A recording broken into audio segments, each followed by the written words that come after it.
Welcome back to Table Talk Next Level, Basha's one and only sports show where we cover sports from high school all the way up to the professionals. I'm Jayden Riecken, commentator for the Basha Bear Network. And I'm Gavin Wilson, avid sports fan and BBN anchor.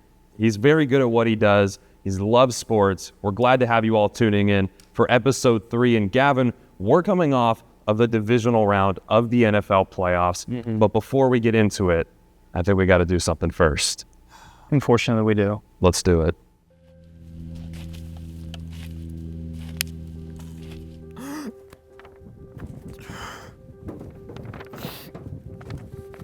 Oh, God.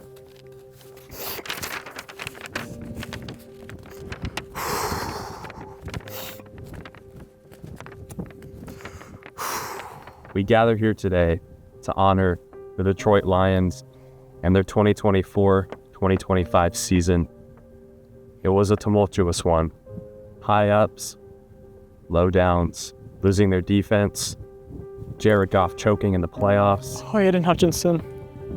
Really bad plays from Dan Campbell that make no sense, like Davis Williams throwing an interception. It was a tough season. And now, with their offensive coordinator and defensive coordinator gone, I don't know if we'll ever see them get to this level again.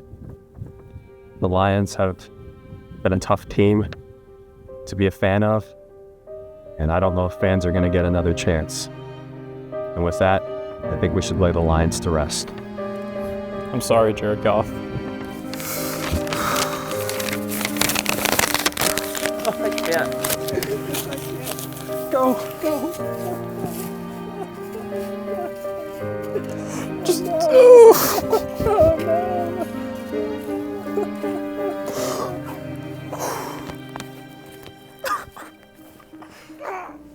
Sad day, Gavin. Very sad day. The Lions losing to the Commanders in the NFC Divisional. We had them going all the way to the Super Bowl and taking home the Lombardi. Now our bracket's busted, and I'm asking myself, what went wrong? If you want to know what went wrong, you can really just take it back to the leader of the team, Jared Goff. And, 5 turnovers on the day. He had 3 interceptions alone. You can't win with that. And, his pocket presence, he's not a mobile quarterback. He's one of the last pocket passers in the league, if you will. And his decision-making is all over the place. I know he has all the weapons to make a Super Bowl run, but, I just don't think they can win with Jared Goff at the quarterback position. That's interesting. I feel like Goff is good. Here's the thing. He had a bad game. He's inconsistent. Quarterbacks have bad games. Goff has been good all year, and he's been able to utilize his other assets on the team. The running game, he's got amazing receivers, and he's done a very good job. But when you have 5 offensive turnovers, of course, that's going to take a miracle to come back, especially when your opponent has none. So you look at that, and I almost start to think to myself now that the Commanders should have won by more. Oh, for sure. To get 5 turnovers and only win by that small of a win margin, I think that puts into question how good Jayden Daniels' offense really will end up being against the Eagles this weekend. And speaking of which, the Eagles, they looked really, really good against the Rams. I agree. And I think it was more of the defense than the offense. And I know Saquon had over 200 rushing yards, but he did that before earlier in the season, so it really wasn't anything new to me.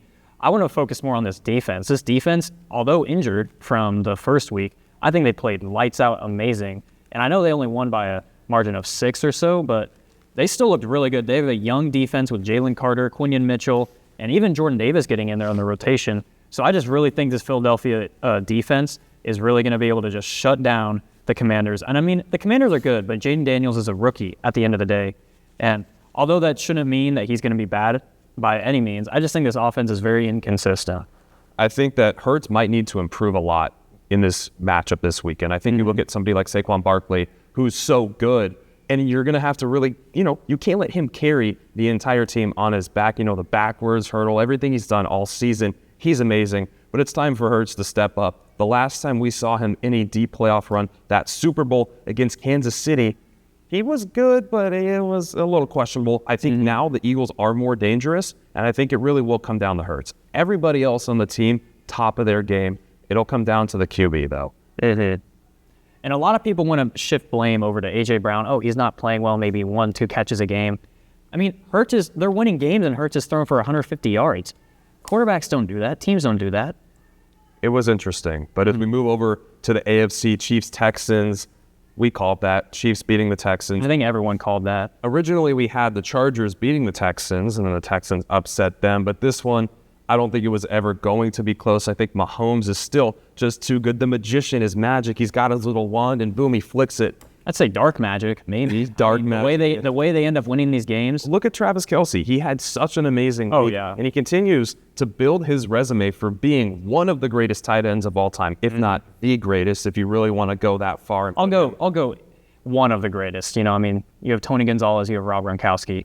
It's a tough, class of tight ends, but I mean, Kelce continues to tear it up. And now that the Chiefs are healthy, the starters basically had a 2-week rest before that game. I think this was good, get the rust off, get back out there, beat a decent Texans team to get ready for the big matchup this weekend against the Buffalo Bills.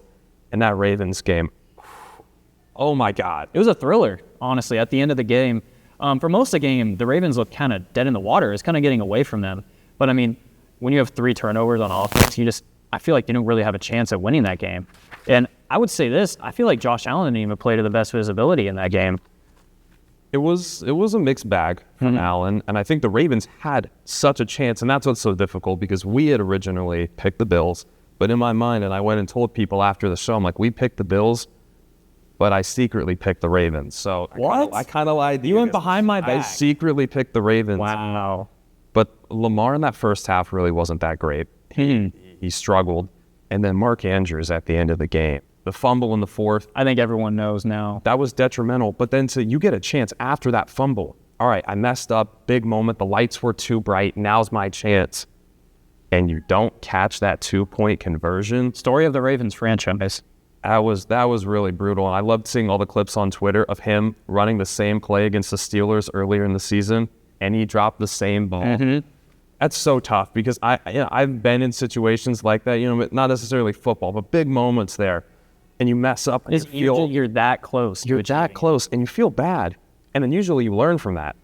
I don't know if he really has. I know Ravens fans, you've got to tell him to keep his head up. You can't let him. That's going to really. I mean, he's your franchise tight end. You don't want to get him down. I saw some people saying they should put in Isaiah Likely instead. I mean, they just run a 2 tight end system, so I feel like there can't really be one guy there. It's a kind of 1A, 1B, I just feel bad. I really feel bad. I've got to tell an anecdote here. I was playing Fortnite last night, okay? And big clutch situation, squads. I'm the last one alive. There's 2 squads left, okay? 7 people alive. I down 6 of them. It's a 1v1. I'm on 15 health. And I get knocked. I die. And the team's like, oh, you couldn't clutch? And I know how Mark Andrews feels. I understand. It's the same thing. It's a horrible, horrible feeling, and I think that it's good that the Ravens fans are really trying to support him. Somebody, though, that's a major supporter of the Bills, kind of to balance that out. On the show today, Gavin, I know you know this, we had the #1 Bills fan in the state of Arizona coming on to the show, Tate Fitzpatrick. You know his family. You know him if you watch our live streams. This kid is one of the biggest Bills fans you'll ever meet. Tate, welcome on to the show. Thank you for that introduction, Jayden. Glad to have you, Tate. And that was a really good game for the Bills, coming out with the win to go to the AFC Championship. And I just want to know what your thoughts were. Well, in that game specifically, I don't really think that the Bills played to the best of their ability. I think that the Ravens even outplayed them, but it's just those 3 turnovers. The Bills didn't turn over the ball. Ravens, on the other hand, had all those 3. I really thought Josh Allen would be the person to win this matchup for them, but he wasn't even there. He had one of the worst games of his entire season against the Ravens. So I'm kind of scared going into this Chiefs matchup, but good win for the Bills against the Ravens. Now, Tate, I did hear a little birdie told me through the pipeline that you were going to this game. How excited are you? Well, the little birdie was incorrect because we were going to go, and then our weekend was a little bit too messy, so I'm unable to go. I was really excited. Now I'm really sad. But you did end up going to the game against the Ravens, right? Yes, I did go to the Ravens game, and that was really fun. Always love going to the Bills game. Atmosphere, incredible. I think that actually was a huge reason why the Bills were able to come out with a win against the Ravens. You think you were part of that reason? You and the Bills Mafia together there? And I have a question for you, because I want to know, I've never been to a Buffalo game. What's it like in person being around the Bills Mafia? It's absolutely insanity, Jayden. You've got people jumping through tables, and just everything. It's so loud. The crowd is so hyped up the entire game, no matter if you're winning or you're losing. It's just a great atmosphere. And your dad, Ryan Fitzpatrick, was the legend of the game, a tradition that the Bills do where they let one of their best players go out, give a speech to hype up the crowd. And I watched him talk about it on his podcast and how great of an experience that was. I need your honest reaction here to when he took his shirt off and showed his giant chest hair. What was your reaction? I mean, I was just so thrilled, I guess, because you should have heard the stadium. That was the loudest I've ever heard the stadium, and that's really saying something. And also, it's just really, really, really awesome that he's able to be the legend of the game there. He actually never really had the greatest career in Buffalo, but everybody still remembers him as one of the all-time greats. Now, going from Buffalo all-time greats, I think we have one in the making in Josh Allen, and he's obviously heating up in the MVP race in this game versus Lamar. You have any takes on that? Who's going to win that?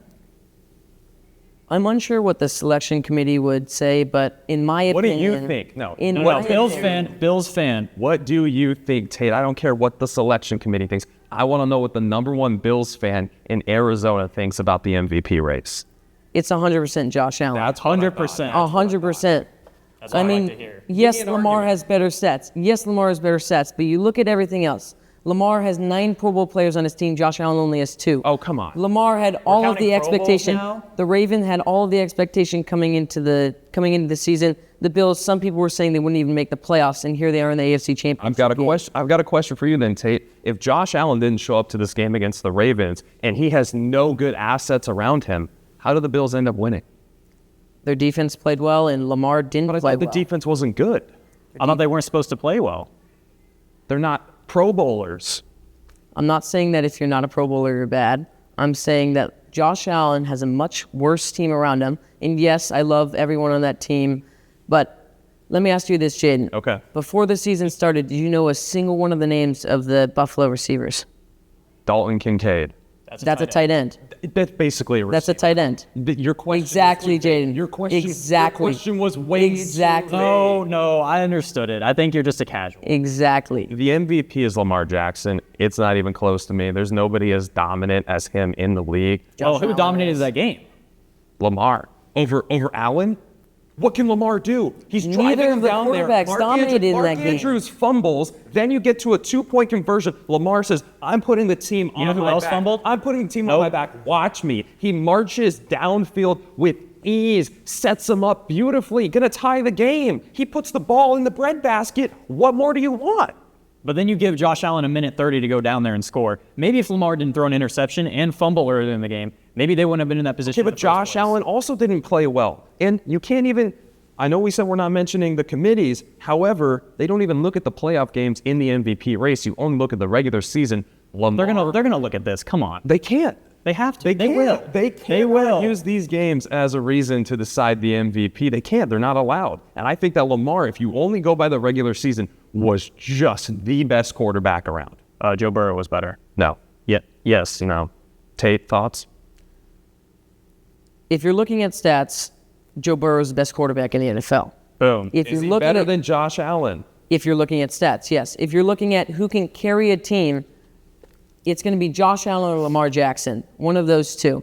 In my opinion, it's Josh Allen. A lot of people say Lamar Jackson, it's split, whatever. I think Josh Allen should win this MVP award. That's all I'm going to say. That's your take. You guys heard it here. Tate Fitzpatrick, number one Bills fan in the state of Arizona. That's what I like to hear. Loves the Bills. Got a great opportunity to go watch them play last week. And now, though, you look at Chiefs-Bills AFC Championship. Gavin, I still think it's Chiefs. I'm sorry. I still think it's Chiefs. I don't see any way in which Lamar couldn't beat the Bills, that somehow the Chiefs are not going to be able to. I don't see that. I think that the Chiefs played a much higher level than the Ravens, and the Ravens still almost beat the Bills.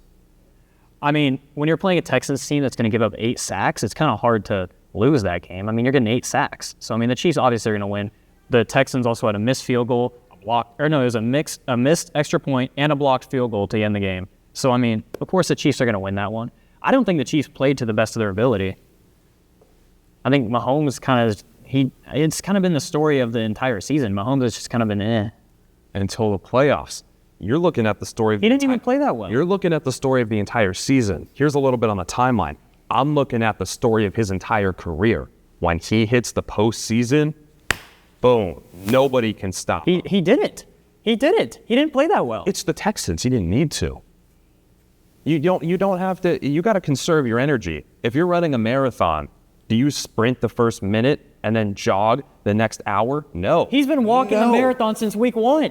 And guess what? He's saving that energy for the finish line. That's why teams like the Bills and the Ravens don't end up winning. Because they're like, oh, I used all my energy now. Boom. Patrick Mahomes saves it for the postseason when it matters. They hate on him. They want to talk about all of this about the Chiefs. Everyone else besides Chiefs and penalties, which is just completely false. The Chiefs get a very fair amount of penalties. Joe Buck even said it on the announcement. I don't care what Joe Buck and Troy Aikman said. I'm going to be really honest. I think that Troy Aikman is very biased towards Patrick Mahomes. I think he doesn't like them and the Chiefs, and I think that plays a big effect into some of the opinions. Now, I will say, the Chiefs get some calls that really shouldn't have gone their way. More than any other team. Here's the thing. Every team does. It's not just the Chiefs. Every team. Here's the issue. The Chiefs are under this magnifying glass. They are the team, right? You've got people like Taylor Swift who boost their popularity, the Kelsey brothers, Mahomes. But they're under this spotlight, this magnifying glass, where they're in these big games all the time. They're on social media. How often do you see clips from a Jaguars game? Honest question. Could you tell me a single penalty from a regular season Jaguars game? I couldn't. Exactly. Well, you could tell me probably 10 Chiefs penalties you've seen this year. Well, of course they're going to be under a magnifying glass because there's so many of them. Jaguars, I mean, obviously no one's like, that's just an example. But, I mean, there was one where Mahomes tried to, what was it? He tried to get a penalty just by getting pushed by a ghost. That's smart. Wow. Why It's not smart. Why is it not smart? If you're running out of bounds. It's not a football play. Yes, it is. This is not acting class. This is not Broadway. They were in Arrowhead. You played by the rules. Change the rules, right? Hate the game, not the player. Or both. That's what you would say. I still have Chiefs taking Bills. Are you switching at all? I'm going Bills. You're going Bills. So who do you have in the NFC then? I got to go Eagles. I mean, come on. Bills, Eagles, Super Bowl. Bills, Eagles. I would love to see that. I've got the worst matchup possible. Chiefs, Eagles. Chiefs three-peat. That's my prediction. I can't agree with that. I think the Bills are going to be too much for the Eagles, in my opinion. The Bills are also going to be too much for the Chiefs. Chiefs defense hasn't looked that good this year. I mean, I know they had 8 sacks, but that was against a horrible Texans O-line. So I think the Bills O-line has been one of the best. I think they had a 6 or 7 game stretch with no sack allowed. So I think that's going to be a little too much for the Chiefs D-line to handle. I think the Bills are really just going to come out on top in the NFL. Stay tuned. In 2 weeks, right after the conference championships and the Pro Bowl happen, we'll be back. We'll revisit our predictions to see who is going to go to the Super Bowl. We're going to go in-depth on both of those teams. Who's right, who's wrong? I mean, I think it's going to be me. You're going to be wrong. Yep. Okay. And as we move away from the playoffs, Gavin, let's take a look at some of the news around the NFL. One of the big stories that's been developing the past few weeks has been Russell Wilson and what his future will end up being with the Steelers or any team for that matter. What do you think? I really don't think he should have a future. I mean, maybe a Kirk Cousins type deal, which is kind of what this was at the end of the day, another team paying most of the salary.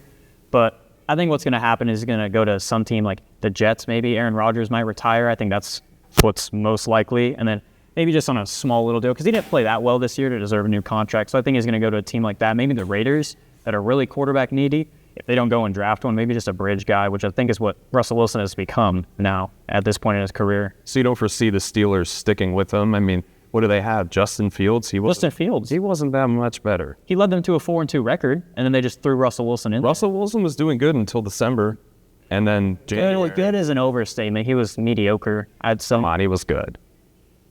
I'd say he was all right. I think that they should stick with him. I think why? Here's why. I think that we moved so fast away from quarterbacks. I think that they're at least going to give Mike Tomlin one more year. If you're giving your coach, right, here's the thing. You're looking at issues on the Steelers. You're looking at the coach. You're looking at the players. Mm-hmm. And then you're looking at the results, right? The fact they haven't won a playoff game almost 10 years. I think it's actually over 10 years. You cannot hold Mike Tomlin to high standards when he's getting new quarterbacks every year. That's difficult. You have to give some time to develop. Some people say a year is enough. I'm not that. I would say 2 to 3 years a coach and a quarterback need to work together unless it's clear as day that something's not working. Making the playoffs is not clear as day that something is not working. I don't know what happened. Because they have a good team around them. People shut down Russ in December. He was holding on to the ball too long. He was struggling to throw it near the middle of the field. Which is how he's always been. He was throwing very contested balls. And now I think he's got to learn. He's old. He's won a Super Bowl, so he has knowledge, that veteran experience. Let him have one more year. Otherwise, what was the point of getting him and Justin Fields? Because no way is Justin Fields going to be your all-time starter. He is not your franchise quarterback. He's not. I completely disagree. Justin Fields was playing amazing when he was the starter, better than Russell Wilson was at any point this season. Russell Wilson is not big. He's 5'11". He's not mobile like he is anymore. He has a very bad pocket presence. He can't throw over the middle of the field, and he has to rely on George Pickens to make crazy sideline catches to even get any yards. Otherwise, it's Najee Harris averaging 3.5 yards a carry. That's their entire offense. I think Justin Fields kind of lights a fire into that offense, gives them electricity, something that they can actually do. That's a sentence nobody's ever said before, that Justin Fields gives people electricity. But Gavin, you think that Russ is on the road. He's out. Oh, for sure. I think he already is. He's probably already packing his bags in Pittsburgh right now. He probably didn't even buy an apartment there. That's maybe an Airbnb. I think Mr. Unlimited, he'll stay there. But somebody who has already left, he's out of town. We got to look at Ben Johnson leaving the Lions, and just about an hour ago we got more news that the Lions just continue to lose coordinators. They're losing everybody now. Yep, it's exactly how we thought it might be, and I have an issue with this. We're going to go more in depth on it in our podcast next week, talking about all of coaching and player recruitment, I guess you could say, for the NFL. I think that it's very bad to have a system that allows coordinators, coaches to talk to other teams while their team is still actively playing. The fact that he is now with the Bears just 2 days after losing in the divisional with a team that was expected to go all the way, the number one team in the NFC. Where's his head at, right? Do you think he's fully focused on that?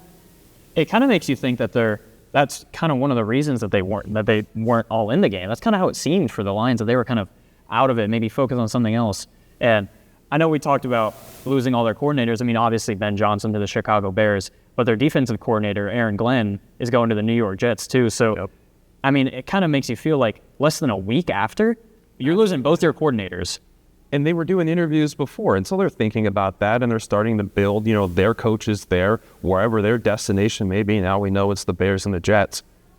100%, you need to be devoted to your team during the playoffs, and I think that there should be a new rule. Like I said, we'll go more in depth on this next week. I think that you should not be able to be allowed to talk to other teams, no matter what, if you're in the playoffs or not, until post-Super Bowl. I completely agree. I think that's when you start coaching talks and whatever, so that way it ensures that coaches are focused. And as we look, it brings some negativity to now this culture. I've seen some Lion fans on Twitter kind of turn against Ben Johnson. Oh, wow, you left us. Wait till we see you next year and stuff.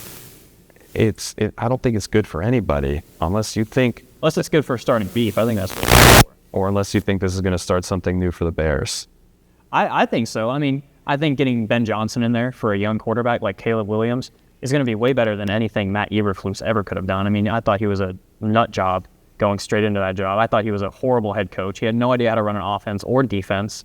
So I think Ben Johnson, with his offensive ability that he's shown with the Lions, I mean, I think Caleb Williams, sky's the limit right now. We'll see. Ben Johnson, we know he's got talent, but does he have the talent on the team, on the field, right? He's a smart coach. Will his players be able to perform? Obviously, coaching the Lions with that dominant offense is going to be way different than the Bears and Caleb Williams.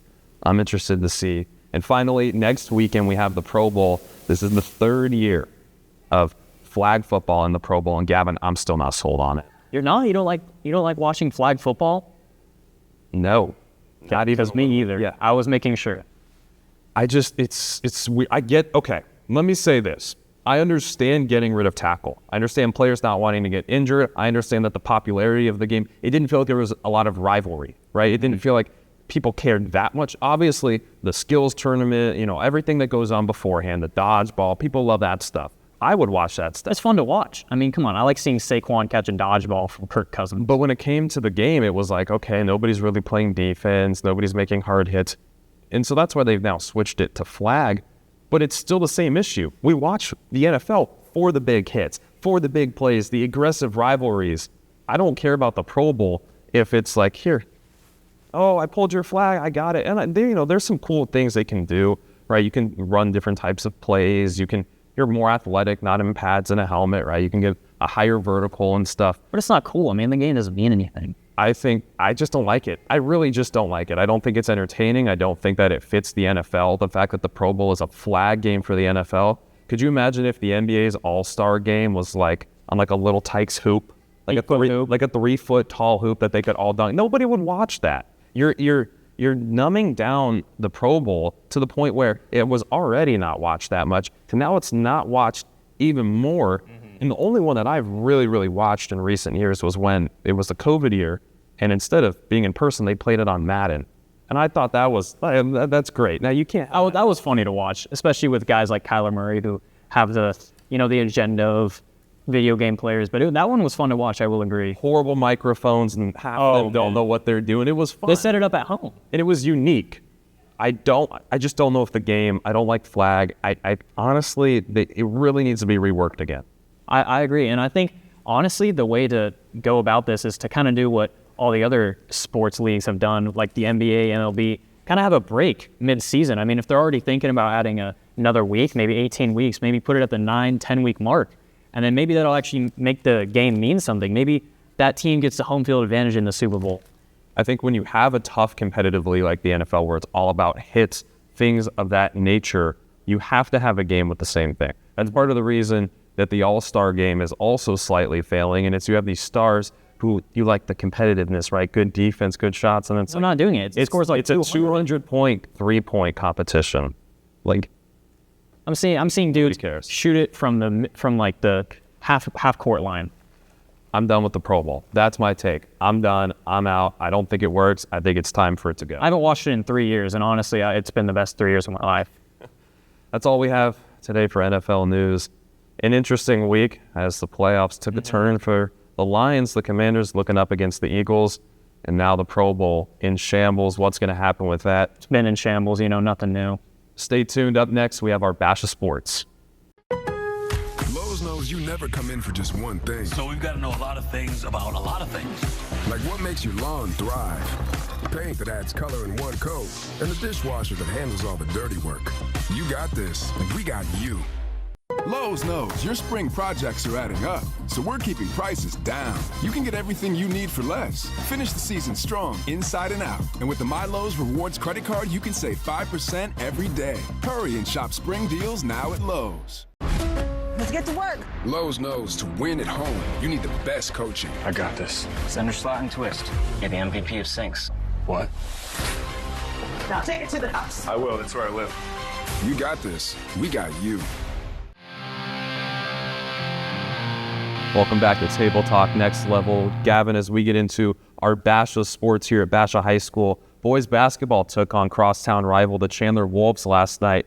A lot of people were expecting that game to be a blowout. The last time the two teams faced was last year's senior night, where the Bears won 90-41. It was a blowout. I talked to head coach, Coach Grotehouse, before the game last night, and he said they loved that energy from last year. They were shooting the highest percentage of three-pointers they've ever shot, and even better, they were making a higher percentage than they've ever made before. So they wanted to keep that energy, that high-intensity, fast gameplay, but that's not really the story of the game. Last night, the Wolves brought it. They were ready. They felt that energy from last year on Basha's side, and they wanted that for themselves. They kept it very close. They were leading at halftime, and then the second half, Basha was down until about the middle of the third. They started to make a comeback, and by then, it was a pretty neck-and-neck game. Basha, Chandler, back and forth, right up until the end of the game. You had people like Kingston Montague and Leighton Leonard. They were just dangerous from deep. They were letting up threes everywhere, but that's kind of how Basha is. They're one of those teams that doesn't really get activated until they get into that second half, sometimes all the way even until the fourth quarter. And it was a really good game. Leonard ended up finishing with 11 points, Montague with 19. But it wasn't just them. It was a team effort, right? You saw Drew Alexander with 17, Mason McGee with 18, and Deshaun Middlebrook, who also got 8. They haven't been utilizing that center role as much this year. That's something they've kind of changed. Basha lost a bunch of height as compared to previous years, so they've been using their more agile shooters to let up threes and mid-range shots. The final score of the game was 73-69 as Basha takes down Chandler 2 years in a row. The next time the two will face off is in a few weeks when Basha will make the travel over to Chandler High School. Good game for the Bears, and it was a little too close. I think when you look at it back now, Basha's got to be careful to not fall into trap games like that.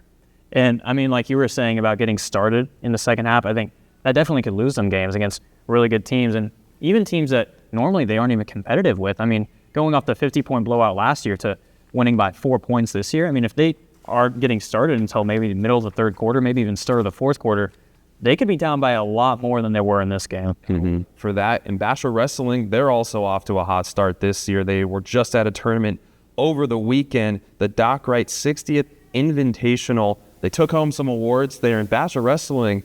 They're one of those teams here at Basha that you hear about every single year. I'm like, since my freshman year, I feel like I've been hearing, oh, winning gold, winning first, winning second, third, everyone's competing. It's awesome. But I feel like no one really talks about it, So I'm glad that we're able to, get the word out about how good our wrestling team is. And at this Doc Wright Invitational, Hannah Nakarati Chiolo won first place. Kailani Lyons won second place. And Jules Arzvizu won third. So we took home first, second, and third at this tournament. Another great showing for Basha Wrestling, and it's just the start of their season. Yeah. So if they're winning these type of invitational meets now, a few months down the line, I could see them going to state again. They've been close in the past few years with some of their wrestlers. I think this is the year where they really step it up, and I think you could even potentially see them win out the entire podium. And I know a lot of the wrestling team. I feel like a lot of them are really tightly knit together. I feel like it's more of a family. I mean, you're with each other all the time, almost more than any other sport, because I know it's a solo sport, but everyone's together. You're all doing the same thing. You're all on the mat getting physical with each other. So I feel like that's a real family, and I feel like they really won it this year. And stay tuned, guys. That's all of Basha sports we have today. But when baseball and softball start in about a month and a half, we'll be here for that. I'll be commentating those games alongside Emmett Morris. So if you want to tune into our live streams, go to the Basha Bear Network YouTube page and go to our live sections where we'll have all those games, and then catch me and Gavin recapping and breaking them down after those happen. We appreciate you guys all tuning in. This has been Table Talk Next Level. Make sure you follow us on all of our social medias, Instagram, YouTube, X, and we talked about TikTok getting banned last week. TikTok's back. At least for the foreseeable future. At least for 90 days, I think. So go follow us on TikTok once again, Basha Bear Network. Check out some of our clips from our podcast. And that podcast next week when we break down coaching regulations, you guys aren't going to want to miss that. Jayden, Riecken, Gavin Wilson. We'll see you guys next time.